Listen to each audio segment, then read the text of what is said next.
Hey everyone, Decent Eddie here. It's Sunday, July 13th, 2025. Right now, my confident moneyline picks for WNBA are sitting at 79%, and I'm at 62% for all WNBA picks this season.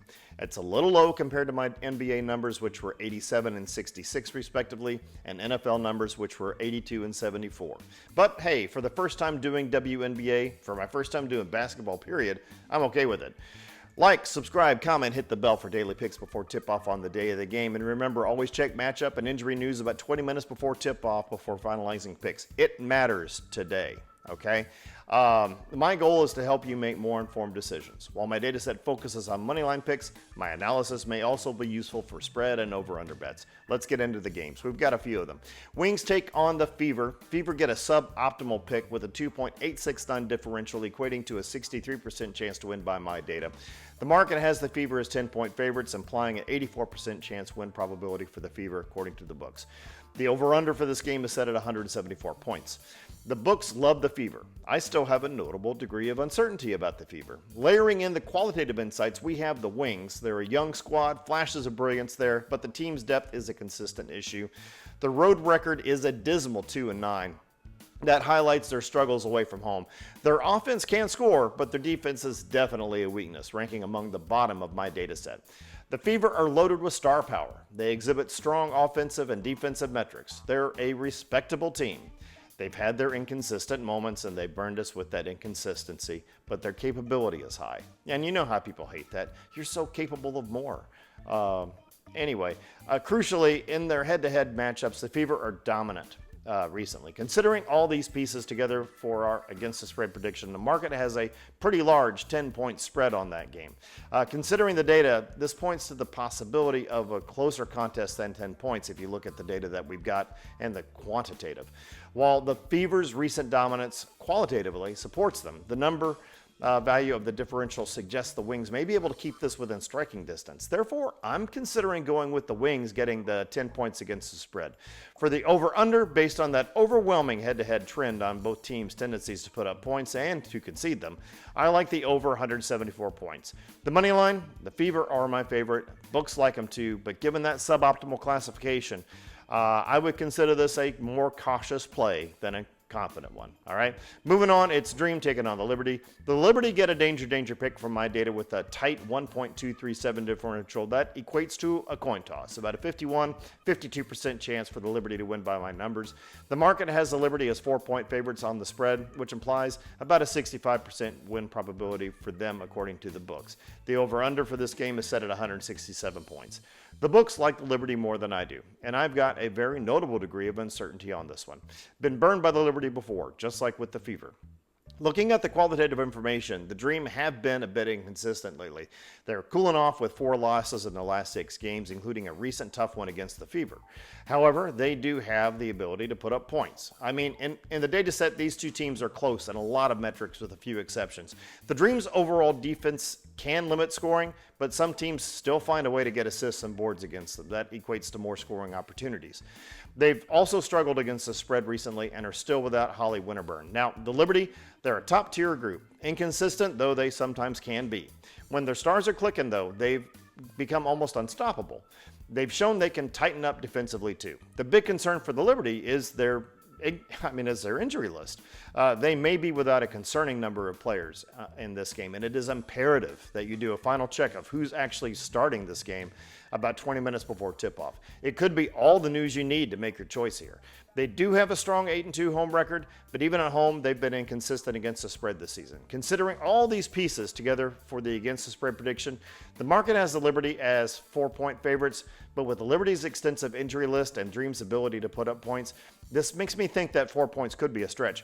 I'm kind of giving the against the spread pick by the books the side eye. For me, it's a game time decision, but for right now, because I'm split, knowing who's actually starting will solve all of that.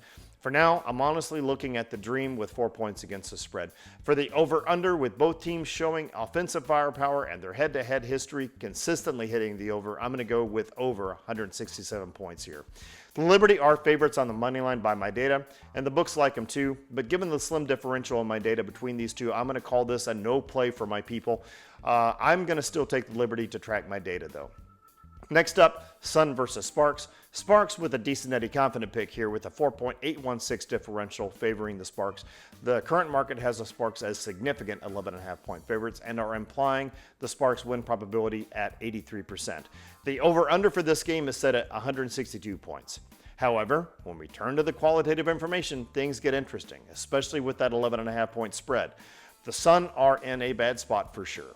They're 3-17, dead last in the league, and they briefly broke their brutal 10-game losing streak, but they quickly fell back. They're at the bottom of almost every offensive and defensive statistical category that you can find.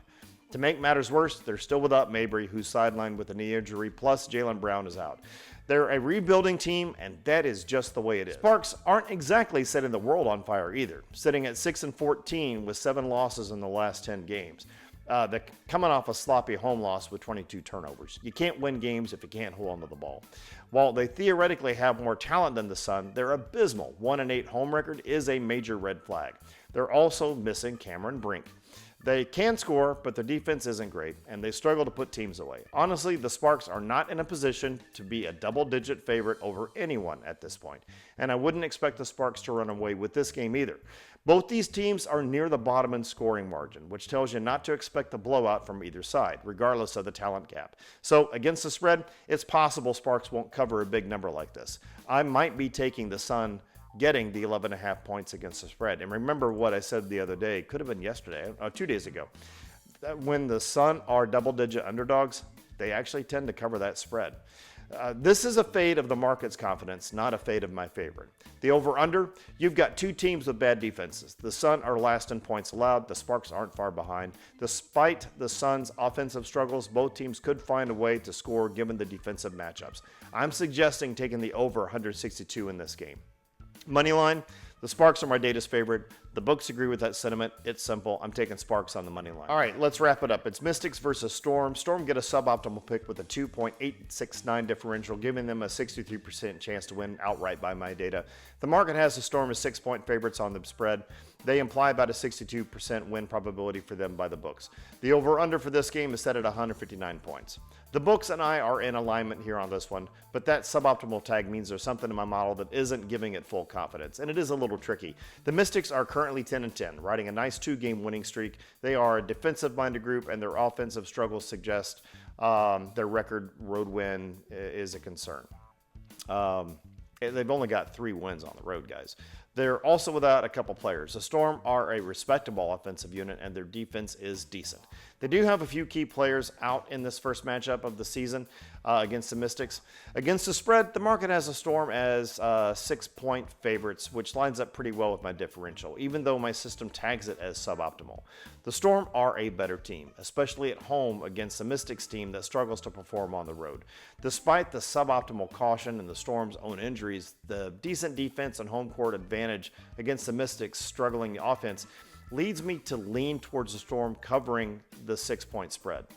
For the over-under, this is where the defensive strengths of both teams really matter. With the over-under at 159.5 points, I think I'm leaning to the under 159.5 in this game.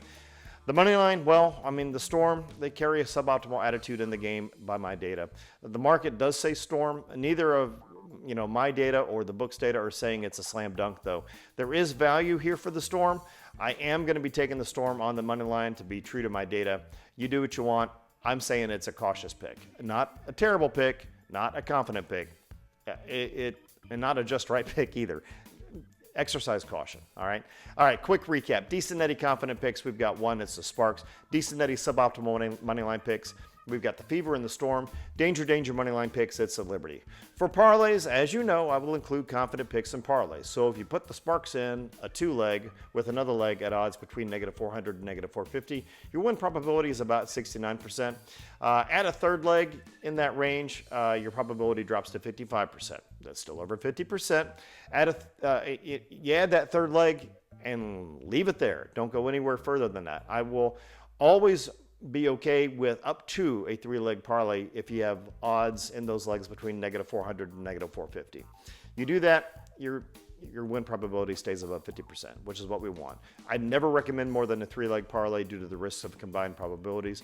And remember, don't spend more than 10% of your bankroll in total across all your wagers in a day. Never chase losses. And if you need help with a gambling problem, check out my channel's description. All right, so thanks for watching, guys. Hey, if you found this helpful at all, hit like, subscribe, tap the bell to get my picks before tip-off on the day of the game. About 65% of the people that watch my stuff aren't subscribers. I would love to have you, but hey, no pressure. It's no big deal. I mean, these are free. You do what you want. You can follow me on Instagram at Decent Eddie Picks. You can find me on Facebook. You can find me on X, Decent Eddie Picks with PIX at the end of it. I'm on TikTok, decent.eddies.picks. You can sometimes see some endgame thoughts, very close to tip-off thoughts. You can see my Decent Eddie grades when I post them about once a week, sometimes twice a week. But hey, let's see what happens. We've got some games. Should be a fun day. This is Decent Eddie signing off. Have an awesome day.